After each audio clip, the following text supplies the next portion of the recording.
हाय साथियों, मैं श्री कृष्णा आपका अपने यूट्यूब चैनल पर स्वागत करता हूं। तो आज हम देखने वाले 8 पे कमीशन से रिलेटेड कुछ न्यूज़ है दोस्तों, उस पर हम डिस्कस करने वाले हैं। इसमें बताएंगे हम आपको नया फिटमेंट फैक्टर कितना रहेगा दोस्तों, और जो लेवल 1 को लेवल 2 में मर्ज करने की बात चल रही है उसके बारे में क्या इन्फॉर्मेशन है, वो सब हम इसमें डिस्कस करने वाले हैं।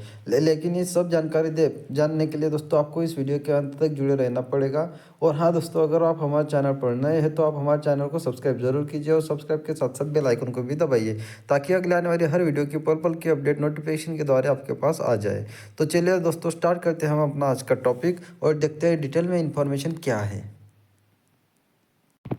तो देखिए दोस्तों, 8 पे कमीशन प्रधानमंत्री नरेंद्र मोदी के नेतृत्व में केंद्रीय मंत्रिमंडल ने 16 जनवरी 2025 को लगभग 50 लाख केंद्र सरकार के कर्मचारियों के वेतन और 65 लाख पेंशन भोगियों के भत्ते की समीक्षा के लिए 8वें वेतन आयोग की स्थापना को मंजूरी दे दी है। अब national council of joint consultative machinery JCM staff side ने 8वें वेतन आयोग के लिए संदर्भ की शर्तों के लिए अपनी सिफारिशें प्रस्तुत की है। National council of joint consultative machinery के कर्मचारी पक्ष ने सरकारी कर्मचारियों और पेंशन भोगियों के लिए salary structure, DA merger, pension में बढ़ोतरी समेत कई महत्वपूर्ण सहित सिफारिशों को प्रस्तुत किया है।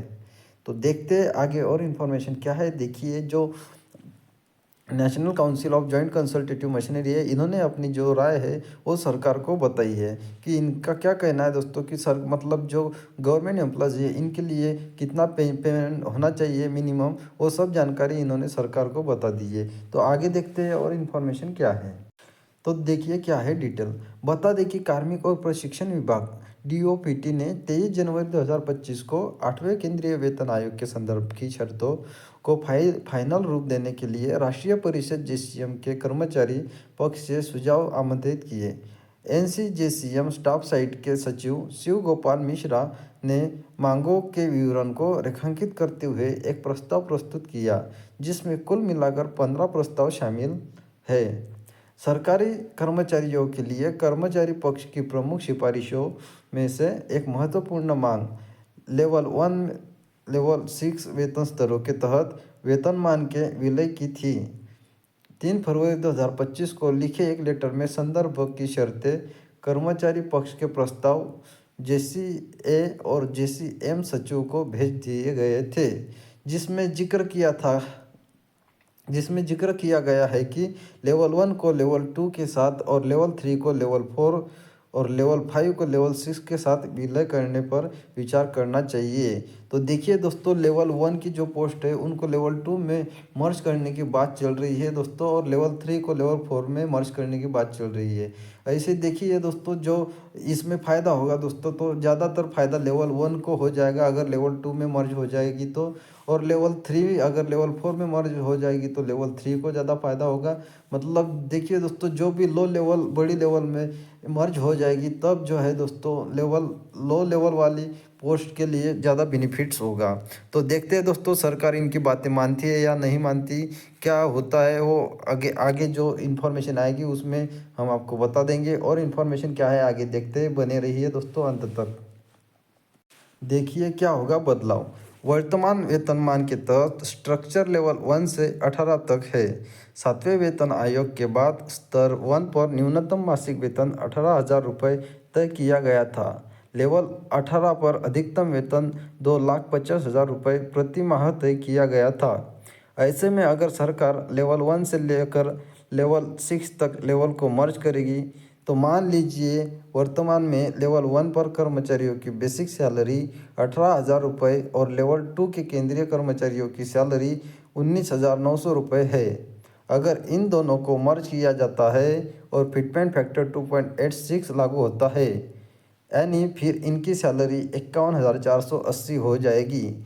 अगर लेवल 3 और 4 को मर्ज करते हैं तब सैलरी 72,930 रुपये बनती है। वही लेवल 5 और लेवल 6 को मर्ज करने पर 2.86 फिटमेंट फैक्टर के साथ बेसिक सैलरी 1,01,244 रुपये बन जाएगी। विलय का उद्देश्य सैलरी एडवांसमेंट में विसंगतियों को दूर करना और एक क्लियर सैलरी स्ट्रक्चर का गठन करना है। तो देखिए दोस्तों, कितना डिफरेंस आ जाएगा अगर मर्ज किया जाएगा तो और पेमेंट कितना बढ़ जाएगा। तो देखिए दोस्तों, इसमें जो फिटमेंट फैक्टर लिया गया है वो फिटमेंट फैक्टर लिया गया है दोस्त साथियों 2.86।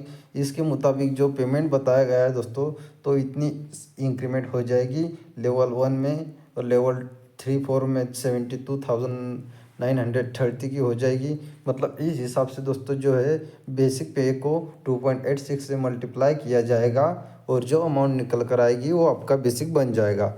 तो और इससे रिलेटेड इन्फॉर्मेशन आगे देखते हैं साथियों। ऐसी जानकारी पाने के लिए अंत तक जुड़े रहिए। चलिए देखते हैं आगे क्या है। ये भी है प्रस्ताव। पे स्केल मर्जर के अलावा कर्मचारी पक्ष बेसिक सैलरी और पेंशन के साथ महंगाई भत्ते यानी कि डीए और महंगाई राहत डीआर के क्विक इंटीग्रेशन का समर्थन कर रहा है।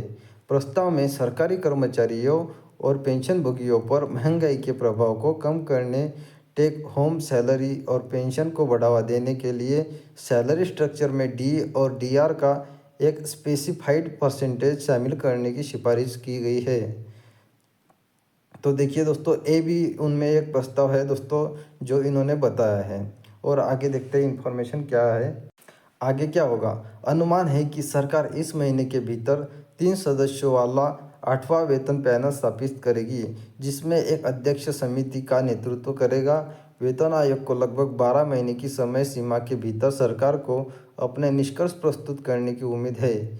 इसके बाद सरकार इस पैनल द्वारा दी गई सिफारिशों के आधार पर 1.2 करोड़ से अधिक केंद्रीय सरकारी कर्मचारियों और पेंशनभोगियों के लिए पेंशन और वेतन में संशोधन के संबंध में निर्णय लेगी।